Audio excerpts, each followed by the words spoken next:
अस्सलाम वालेकुम स्टूडेंट्स। इससे पहले हमने डिस्कस किया था बॉइलिंग पॉइंट के ऊपर और हमने ये भी पढ़ा था कि बॉइलिंग पॉइंट जो है पहले फैक्टर जिस पे डिपेंड करता है वो है एटमॉस्फेयर प्रेशर। आज हम दूसरे फैक्टर्स को भी डिस्कस करेंगे कि boiling point also depend upon some factor जिसमें वेपर प्रेशर पे भी ये डिपेंड करता है। तो वेपर प्रेशर मैंने आपको पहले ही बताया था कि वेपर प्रेशर क्या होता है कि फॉर एग्ज़ाम्पल आपके पास एक कंटेनर है, क्लोज कंटेनर है, इसमें आपने लिक्विड रख दिया, वाटर रख दिया, इसको टेम्परेचर दिया तो इसके दौरान वेपर्स बनते हैं और इस प्रोसेस को हम केमिस्ट्री में बोलते हैं एवापोरेशन।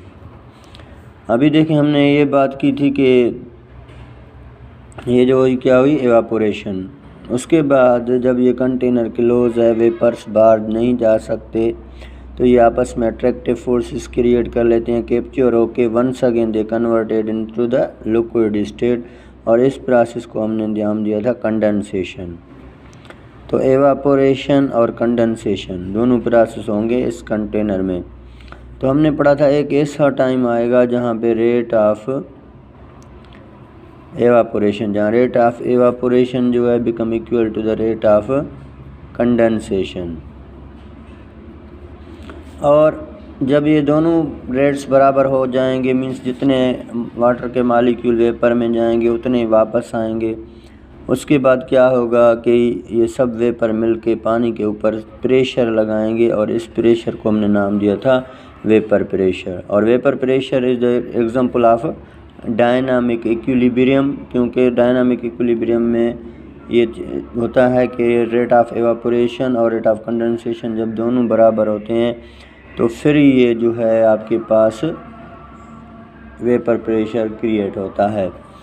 तो boiling point is depend upon vapour pressure. अभी इसका वेपर प्रेशर के साथ बॉइलिंग पॉइंट्स का कौन सा ताल्लुक़ है इसको हम आप ऐसे देख लें कि वीपी मैंने लिखा for vapour pressure is inversely proportional to the boiling point. Boiling point और वेपर प्रेशर का आपस में इनवर्स रिलेशन होता है। इसका मतलब क्या हुआ कि अगर आपका वेपर प्रेशर लो है तो बॉइलिंग पॉइंट हाई होगा,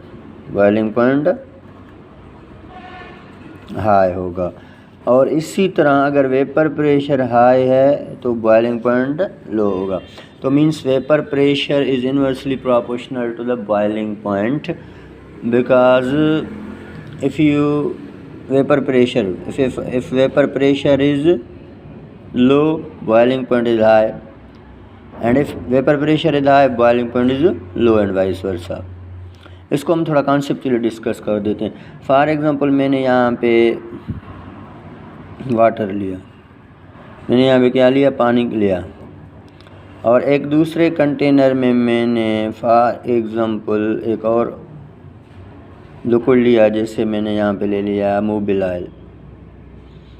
ठीक है, अभी आप इसको भी टेम्परेचर देंगे, इसको भी टेम्परेचर देंगे तो जाहिर सी बात है मोबिल ऑयल मोर विस्कस है, इसमें अट्रैक्टिव फोर्स ज़्यादा है, इसमें अट्रैक्टिव फोर्सेज इस पे कम है।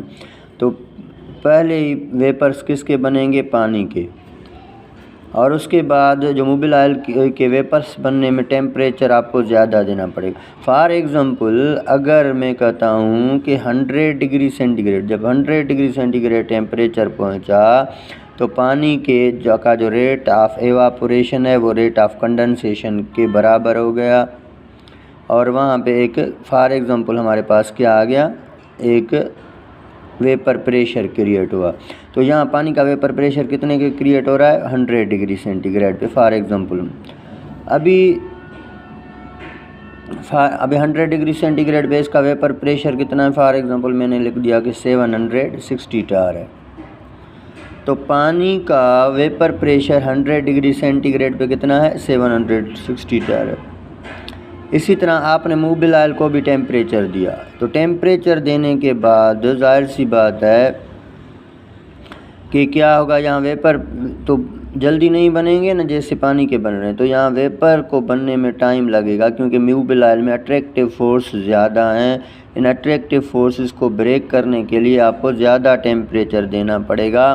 तो इसका मतलब है कि अगर आप 100 डिग्री सेंटीग्रेड टेम्परेचर देंगे तो 100 डिग्री सेंटीग्रेड पर मोबिलाइल का वेपर प्रेशर 760 टार नहीं हो सकता, 760 टार नहीं हो सकता। मीन्स इससे क्या हो जाएगा, 100 डिग्री सेंटीग्रेड पे इसका वेपर प्रेशर या तो फॉर एग्जांपल 660 टार हो सकता है या 600 टार हो सकता है। तो इसका मतलब क्या हुआ कि इसका वेपर प्रेशर क्या है, लो। इसका वेपर प्रेशर क्या है, लो है, और इसका वेपर प्रेशर क्या है, हाई, क्योंकि यहाँ जल्दी वेपर बने, जल्दी इक्विलिब्रियम आ गया। तो इसी वजह से हम बोलते हैं कि जिन लिक्विड्स की vapour pressure low, vapour pressure high होती है, मींस जल्दी क्रिएट हो जाती है, वेपर प्रेशर हाई होती है, तो उनकी बॉइलिंग पॉइंट्स लो होती हैं। अभी 100 डिग्री सेंटीग्रेड है पे मोबिलाइल का वेपर प्रेशर कितना है, 660 टार, तो वेपर प्रेशर लो है, इसका वेपर प्रेशर क्या है, हाई है। अभी देखें ये 660 टार पे तो बराबर नहीं होगा ना, जब एटमॉस्फेयर प्रेशर और वेपर प्रेशर बराबर हो तभी ये बॉयल होगा। तो इसका मतलब है और भी मुझे टेम्परेचर देना पड़ेगा। अभी मैंने कितना टेम्परेचर दिया, 150 डिग्री सेंटीग्रेड। उसके बाद ये कितने के बराबर हो गया, 760 टार के। तो इसका मतलब क्या हुआ कि जिनका वेपर प्रेशर लो होता है सॉरी, जिनका वेपर प्रेशर लो होता है उसकी बॉइलिंग पॉइंट ज़्यादा होती है, और जिनका वेपर प्रेशर हाई होता है उसकी बॉइलिंग पॉइंट लो होती है। तो दैट इज़ वेपर प्रेशर अगर लो है, ये देखें वेपर प्रेशर अगर लो है तो जाहिर सी बात है उसको एटमॉस्फेयर प्रेशर में बराबर करने के लिए आपको और भी ज़्यादा टेम्परेचर देना पड़ेगा। तो if vapour pressure is low, boiling point is high. If vapour pressure is high, जल्दी वेपर प्रेशर क्रिएट होगा, जल्दी एटमॉस्फेयर प्रेशर के बराबर होगा, तो थोड़ा टेम्परेचर पे ये लिक्विड बॉयल हो सकते हैं। तो इसी तरह वेपर प्रेशर लो तो बॉइलिंग पॉइंट हाई हो जाती है, और वेपर प्रेशर हाई है तो बॉइलिंग पॉइंट लो हो जाती है। That is are inversely relation with each other. अभी देखो ना एक और बात कि boiling point is also depend upon another factor, that is impurities. ये जो इम्प्योरिटीज़ होती हैं they also affect the boiling point. तो अगर देखें मेरे पास ये पानी है, अब इस पानी की प्योर वाटर है हमारे पास, this is a pure water, और प्योर वाटर की बॉइलिंग पॉइंट हमारे पास कितनी होती है, 100 डिग्री सेंटीग्रेड। लेकिन अगर आपके वाटर में इम्प्योरिटीज़ है, मीन्स कोई भी इम्प्योर वाटर है, इसमें नमक है या कोई और इम्प्योर है, ये इम्प्योर वाटर है, या आप ऐसे समझ लें ये सॉल्यूशन है, इसमें कोई भी इम्प्योरिटीज़ पानी में मौजूद है, तो इम्प्योर वाटर जो है या सॉल्यूशन जो है ये आपका 100 डिग्री सेंटीग्रेड पे बॉयल नहीं होगा। इम्प्योरिटीज़ क्या करती हैं, बॉइलिंग पॉइंट को अफेक्ट करती हैं। मीन्स इम्प्योर वाटर या सॉल्यूशन की जो बॉइलिंग पॉइंट होती है वो हाई होती है एज़ कम्पेयर टू नॉर्मल या as compare to pure water की। तो इसी तरह impurities also affect the boiling point. Impurities जो हैं वो भी बॉइलिंग पॉइंट पे क्या करते हैं, अफेक्ट करते हैं। तो अगर पानी की बॉइलिंग पॉइंट 100 डिग्री सेंटीग्रेड है प्योर वाटर की, तो इम्प्योर वाटर आपका 100 डिग्री सेंटीग्रेड पे बॉयल नहीं होगा।